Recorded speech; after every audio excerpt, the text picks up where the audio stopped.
So you're thinking about moving to Atlanta, Georgia and buying a home, but before you do, maybe you're a first-time home buyer, maybe it's just been a couple of years since you went through this process, or maybe with the rising rates or rising prices, you're just unsure of how much you can afford and what that looks like. And that's exactly what we're gonna cover in this video. So we're gonna dig into not just the home the payments, but what that includes, and then all the other things in your life and your lifestyle and your budget that impact your affordability or how much home you can qualify for. So we're going to unpack all of that in this video. So if you've got any interest whatsoever in buying a home, you're going to want to stick around for that. And we're going to get after it right now.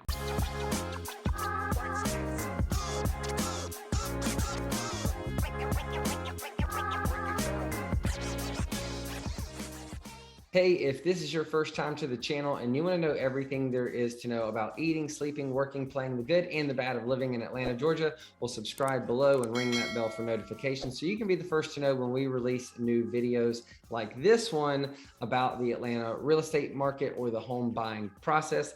My name is Denny. The team and I get calls each and every day from people just like you looking to make the move to Atlanta, and we absolutely love it. So whether you're moving next week, next year, or anytime in between, call, email, text, schedule a Zoom. We'd be happy to help you make a smooth move to Atlanta. As I mentioned, I'm going to go through kind of the home buying process, affordability. I'm going to do it in this video really from the perspective of maybe someone that is single or newly married, not a whole family. I'm going to do that next, but from the perspective of someone who's maybe single, making about $100,000 a year. And I'm going to break down not just the affordability, but the payment, the budget, things of that nature, just so you can really be prepared as you embark on this home buying experience in the event that this is your first time or you haven't done it in a while, and just making sure that you fully understand it. And so with that being said, one of the first things I want to talk about is debt to income ratio. And again, in this example, we're talking about someone who makes about $100,000 a year. The first thing the lender looks at, aside from your credit and your credit score, which impacts your rate, is really your debt to income ratio. So what does that mean? That means how much do you make? And in this case, we're talking about $100,000 a year. And they use two numbers, 28 and 36. Now, 28% of your gross, not your take home, your gross income can be used for housing, not just the payment, but payment and all the other stuff. And we're going to get into that in a minute, but 28%. So of $100,000, that's $28,000. Or 36 is the other number you want to think about. 36% of that take home can be for total debt. So again, 28% for housing, 36 for total debt. That means in this example, 28% of 100,000 is 28,000. That's the most you could spend on your home, and then 36,000 total debt. So that means if you took that 28,000 out of the 36, 8,000 for credit card, car, student loan, personal loan, any other kind of debt. And so if you're spending more than $8,000 a year on the other debt, that's going to eat into your ability to buy a home or how much home that you can afford. And so I'm going to go through, I've got some notes just so I don't have to do math on the fly. 28% of 100 is pretty easy, but some of this I want to just make sure that I get it right. So 28,000 is $2,333 per month that you could be spending on your home. And then 8,000 on that other stuff, which only leaves you $667 a month for other debt. So if your student loans, your car loans, your credit cards, any of those other things, if they exceed 667, well, that's going to reduce how much you would qualify for in a mortgage. So that's really your debt to income ratio, or DTI is an industry, acronym or term. And so we're going to start there. Now, don't forget, your gross is 100,000. You don't get to keep all that, right? Uncle Sam wants theirs.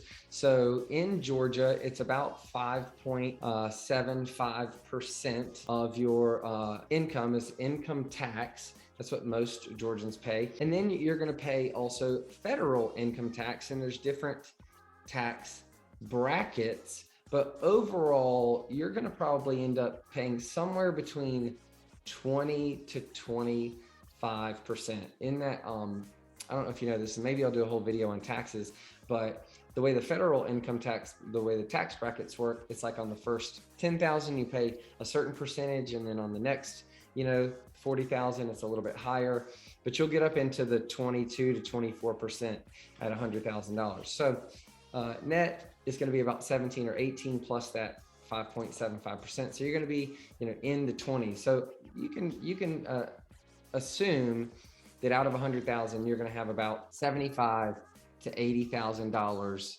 take home after taxes. And so that leaves you, somewhere in the neighborhood of $6,500 to $7,000 a month for your total budget, right? And what could be in your budget? You have to give, well, you don't have to, you should. We give a portion of our income to charity, our church and other charities every year, but yeah, you probably want to give. You probably want to save. And so how much are you going to save every year? That's up to you. But if you don't save anything, you'll be working forever. And so how much you're going to give, how much you're going to save, and then how much you're going to live. Give, save, live. And so live is like all of those expenses, housing and transportation and entertainment. And so I just was trying to think back to my days without a family and what my expenses might be. And maybe you've got a student loan, maybe you've got a vehicle or credit card, gas, cell phone, your food and entertainment, your lifestyle. You got to get your hair cut, got to go to the gym, got to buy those, $5 lattes. Are they still $5? They might be $6 or $7 at this point. So you got your lifestyle, your insurance, that could be car insurance, health insurance, life insurance, utilities. If you get a house, you're going to have water, gas, electricity, all that stuff, and maintenance on the home. So when we talk about that 28% of your income for your debt to income ratio, they're just talking about the payment, which includes the principal and the interest. The principal is how much you borrow. The interest is the interest on that you borrowed, but also the property taxes that goes into that payment, because your lender is going to hold that, going to want you to pay that every month, and they're going to save it up, and then they're going to pay the bill for you every year in your escrow. And so that's the insurance, your homeowner's insurance, and property taxes. So it's called PITI. Principal, interest, taxes, and insurance all go into that payment.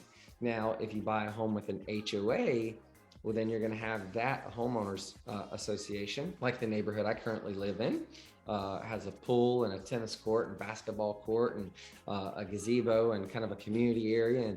And they keep up the shared grass and landscaping and things of that nature, shared trash. And so there's a monthly association due or annual association due. So all of that really goes into how much you're going to be paying every month. And then you have to factor in utilities and maintenance on your property and things of that nature. And so just to have a really quick example, if I could break those down for you, maybe help put a bow on this so you can understand exactly what that would look like. And so again, $100,000 in income, 28 is 28,000, 36% is 36,000, and that would leave you $8,000 for debt, or $667 a month. But what if, and I'm just going to give you some examples. What if you have a car, and let's say that car is $800 a month for the payment? I don't know about you, but one of the first things I did when I was in my early 20s, when I finished college and got my first real job, is I went out and got into debt. I bought a car. And back then, we're talking over 20 years ago, I think my payment, the car was $25,000 or $30,000. The payment was, $500, $600 a month. Today, cars are a little bit more expensive. Maybe you were frugal. Maybe you drive a Toyota Corolla, or maybe you still have the car you had in college, or maybe you went out and you bought a Ferrari. I don't know. But I'm just saying, let's say that car is $800 a month. Well, you only had $667 in that category of other debt. So we're already eating into what you would qualify for in terms of your affordability, your debt to income ratio for that 28% of your income. So let's say you have a student loan, and that's $400 a month. Let's say you have 2 credit cards. Maybe you've used those to go shopping or go out to dinner, or go on a vacation or something, but you've accumulated some credit card debt, and you've got 2 different cards, and the minimum payment on each one is, let's say, $100 a month. So that's another 200, well, 800, 400, 1200, 200, 1400. Let's just say you don't have any personal loans, you don't have any other debt. That's $1,400 a month. Well, you can no longer spend $2,300 a month on your mortgage, because while your 28,000 is 28% of 100,000, when you take that $1,400 a month out of the total debt, which is 36,000, well, you no longer have 2,300 to spend. So out of 36,000, that's 3,000 per month. You follow me?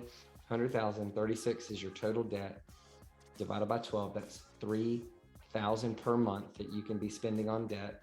You're spending 1,400 on your car, your student loan, your credit cards. So you've only got 1,600 left that you can qualify for your home. What's that look like? A $300,000 home with a 20% down payment. Yes, 20% down payment. You don't have to have 20% to put down. But if you don't put down 20%, well, then that means if you only put down 10%, you put down 30,000. 300 minus 60 is you're financing 240,000. 300,000 minus 30 is 270,000, and so your payment would go up. And so if you've got less to put down, you're not going to be able to afford as much of a home. In this example, 300,000 times 20% is 60,000 down, plus you're going to need $10,000 in closing costs.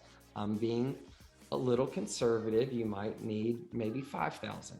But in this example, you're going to need about $70,000 to close, cash to close. 60,000 for the down payment, 10,000 for closing cost. Maybe in a buyer's market, you could get the seller to pay some of that. And even in this market, we're getting some sellers, even in this crazy seller's market, to pay closing costs for our buyers. Yes, that still happens. At least it does with our clients. I don't know about everybody else. In this example, $300,000 house, $60,000 down payment, $10,000 closing cost. You're financing $240,000 at 4%, and your payment's going to be about $1,600. In that $1,600, you've got $1,150 in principal payment, $300 in interest payment. We said about $300 in taxes, $100 for insurance. The $1,150 was principal and interest. So $1,150 includes the principal and interest, $300 for property taxes, $100 for insurance. I even threw in $50 for an HOA, and you're at $1,600. So maybe you don't have an $800 car, maybe you don't have a student loan, maybe you don't have any credit card debt, and you can use the full $2,333 a month for your home, and you can get a $450,000 house. Or maybe you don't have any of that stuff, but you don't have 20% down. You've only got 3 or 3.5 or 5 or 10% down. And so there's going to be some private mortgage insurance. Anytime you put down less than 20%, there's PMI, that's private mortgage insurance, or MI mortgage insurance, and that's to protect the bank. I can't give you all the variables, but hopefully that helps you better understand that the first thing they look at is debt to income ratio. A maximum of 28% can be used towards your home, but a maximum of 36% can be used towards any debt. And so if you have cars, if you have credit cards, if you have student loans, if you have all of those things, well, then that's going to reduce your overall amount that you can spend on a home. And then with a home, you're going to need to consider what's your debt. Well, how much of a down payment can you come up with? And then what's the credit? Those two things are also going to affect the rate. Is there any mortgage insurance? You know, there's a lot of moving parts. You don't have to know it all. I just wanted to give you enough information to kind of think about where you're at. Always, I mean, give us a call, shoot us a text, send us an email, schedule a Zoom. We'd be happy to help you kind of figure out exactly what this looks like for you. We have amazing lender partners who can walk you through whether it's FHA or VA or conventional or any of the different kind of loan products and all the down payments and rates and things like that. So be glad to make that connection. Whether you're working with us or not, we've got great people that we can connect you with on that front. And then if you have any questions or comments, as always, drop those below. And until we see you in person, hopefully we'll see you on the next episode.